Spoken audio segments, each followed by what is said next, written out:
အားလုံးမင်္ဂလာပါဗျာကျွန်တော်ကျော်စိုးပါကျွန်တော်ဒီကနေ့တော့ဗျာပြင်ဦးလင်မြို့ကိုရောက်နေတာပြင်ဦးလင်မြို့ကိုရောက်ရတဲ့အကြောင်းအရာမနေ့ဖြတ်မှာပြင်ဦးလင်မြို့နယ်ရဲ့ပြည်သူ့လွှတ်တော်ကိုယ်စားလှယ်ဖြစ်တဲ့ဦးမြထွန်းကဒေသခံမဲဆန္ဒရှင်တွေနဲ့မနေ့ပြန်ပြင်ဦးလင်မြို့ဘောလုံးကွင်းမှာတွေ့ဆုံကြမှာဖြစ်ပါတယ်လူကြီးကတော့ကျွန်တော်တို့1000အထက်1000ကျော်တယ်1000ကျော်ပါတယ်1000ကျော်တယ်တွေ့ဆုံမဲ့လူကြီးကလည်းမနေဘူးပြီးရင်နောက်တဲ့ထူးခြားချက်ကမြန်မာနိုင်ငံမှာနာမည်ကြီးပါတယ်ဆိုတဲ့အဆိုတော်တွေဗျာအဲ့ဒီအဆိုတော်တွေလာရောက်ဖြောပြမှာခင်ဗျားပဲတစ်ကနေ15ထိဝင်တဲ့အဆိုတော်တွေဒီတို့လာပြီးဖြောပြကြပါဥမြထုံရဲ့တမိုင်းမှာလည်းဒီလိုမျိုးမဲဆန္ဒရှင်1000ကျော်နဲ့တနေရာထဲမှာစုစည်းပြီးတွေ့ရဆိုတာလဲဒါတမိုင်းမှတ်တမ်းတစ်ခုပဲဒီ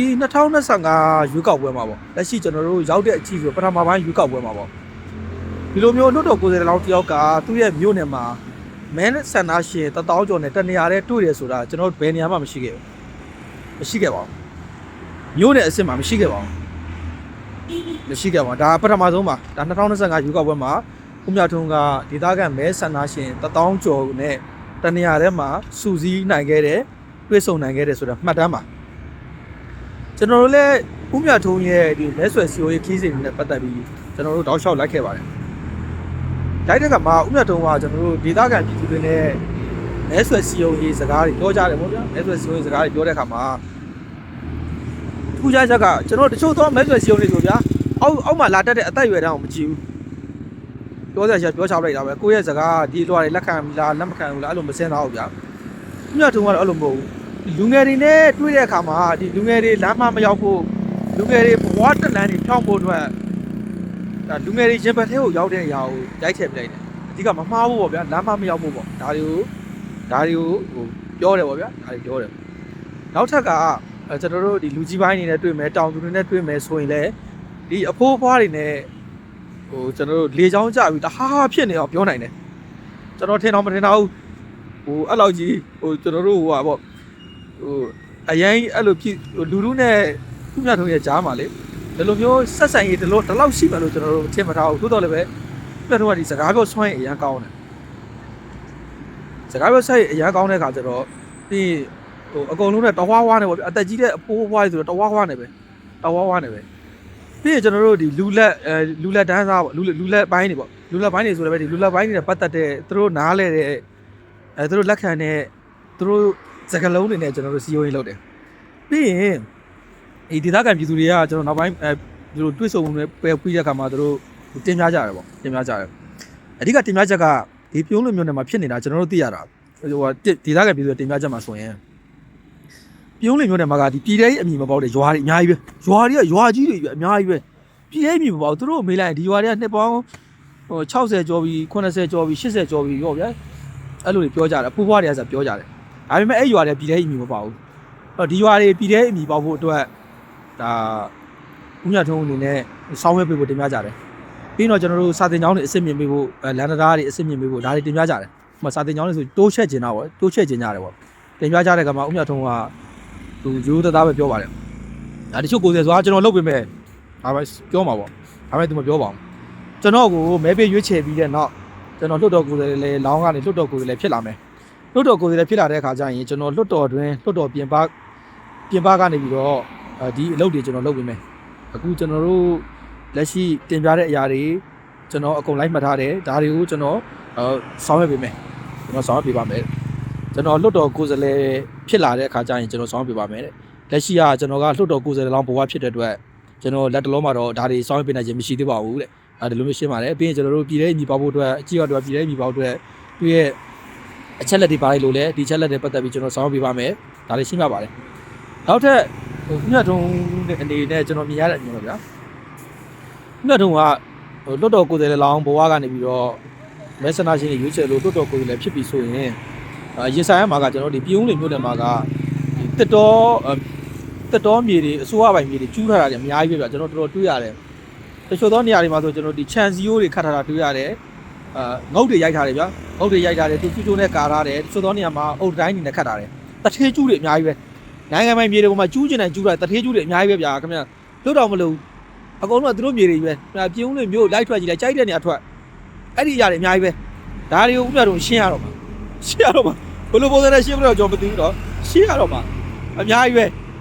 အဲ့ဒါတော်တော်များတယ်အချို့သောနေရာတွေမှာကကျွန်တော်တို့ဒီဟိုလူတွေနေတိုင်းနဲ့ရက်ွက်တွေဖြစ်နေပြီဒီပေါ်ကတော့ကျွန်တော်တို့ဒါတော့သူဟိုအစိုးရလည်းဒါတော့ဘလို့စဉ်းစားမလဲကျွန်တော်မသိဘူးเนาะဒါမသိဘူးသို့တော်လည်းပဲလူနေတိုင်းချင်းမရှိဘူးပြီးကျွန်တော်တို့ဒီစိုက်ပျိုးမြေတွေမှာအကွက်ရိုက်တာတွေပြီးတစ်တော်မြေတွေမှာအကွက်ရိုက်တာတွေဒါတွေလုပ်တယ်ဒီပြုံးတွေမှာကကျွန်တော်တို့မြေမျိုးစား2မျိုးရှိတယ်တစ်မျိုးကတစ်တော်နဲ့တရားဇာတာပိုင်နဲ့တခုကကျွန်တော်တို့ဒီစိုက်ပျိုးရေးပိုင်နဲ့စိုက်ပျိုးရေးရပိုင်နဲ့မြေရှိတယ်တခုကတစ်တော်ကပိုင်နဲ့မြေရှိတယ်အဲ့ဒီနှစ်ခုလုံးမှာကျူးတာအဲ့ဒီနှစ်ခုလုံးမှာကျူးနေတာပို့စိုးပစက်ကျူးနေတာကျွန်တော်စဉ်းစားတာပေါ့ဒီလောက်ကြီးအများကြီးပဲချင်းရဘယ်လိုကျူးနေကြလဲပေါ့ဒီလောက်အများကြီးကျူးတဲ့ဟာကိုဒီမှာရှိတဲ့အာဏာပိုင်တွေဘာကြောင့်မသိရတာလဲပေါ့မသိကြတာလဲပေါ့ဘာကြောင့်မတားခဲ့ကြတာလဲပေါ့အစောကြီးကတားခဲ့မှဆိုရင်ဒီပြဿနာဘယ်လောက်မကြီးဘူးမတားခဲ့ကြအောင်ဒီပြုံးထဲမှာကျွန်တော်အရှုပ်ဆုံးပြဿနာဆိုမြေပြဿနာမြေဟိုတော်တော်ရှုပ်တယ်တချို့ဆိုရင်လက်ထက်မှာဂရန်ရှိတယ်လက်ထက်မှာဂရန်ရှိရနော်ဒါပေမဲ့သူ့ချာမှာသူနေလို့မရဘူးသူများတယ်ဝင်နေလို့အများကြီးပဲအရှုပ်တွေအများကြီးပဲဒါလည်းဥပမာထုံဒါလွတ်တော်ကိုယ်စားဖြစ်ရောက်လာတဲ့ခါမှာဒါဖြည့်ရှင်းရမယ့်ကိစ္စပါနောက်တစ်ခါတော့ eco tourism ကဏ္ဍဒီမှာဖွံ့ဖြိုးဖို့အတွက်ဆောင်ရွက်မယ်ပြီးသွားရင်တော့ကျွန်တော်တို့ဒီမှာရှိတဲ့ဒေသခံပြည်သူတွေရဲ့လူမှုဘဝတွေနဲ့ပတ်သက်တဲ့လုံခြုံမှုတွေဖွံ့ဖြိုးတိုးတက်မှုတွေဒါတွေသူဆောင်ရွက်မယ်လို့ပြောပါတယ်အဲ့တော့ဒီပြုံးလေမျိုးနယ်နဲ့ပတ်သက်ရင်ပြုံးလေမျိုးနယ်နဲ့ပတ်သက်ရင်ဥပမာထုံနဲ့ရှင်တိုင်းဘက်ပါတီတွေများစွာရှိပါတယ်သို့တော်လည်းပဲကျွန်တော်ရဲ့အမြင်တိုင်းပဲပြောပါမယ်မြင်တဲ့အတိုင်းပြောတာပါအခြားသောပါတီတွေစီယုံရေးလှုပ်ရှားမှုလုံးဝမတွေ့ပါဘူးပြီးကျွန်တော်ကြီးပါတွေမှာလည်းသူတို့ဟိုပါတီဆိုင်ဖို့ထောင်းတာတွေပြီးသွားရင်ကျွန်တော်တို့လူစီယုံရေးတွေဘာမှမလုပ်ပါဘူးဒါလည်းသူတို့ရဲ့ဝိတ်တန်းသူတို့ကိုယ့်ရဲ့ပြိုင်ဘက်ကဘယ်လိုဝိတ်တန်းလဲဆိုတာကြည့်ပြီးတော့သူတို့ချွေးထွက်မခံတော့တာလည်းဖြစ်ပါလိမ့်မယ်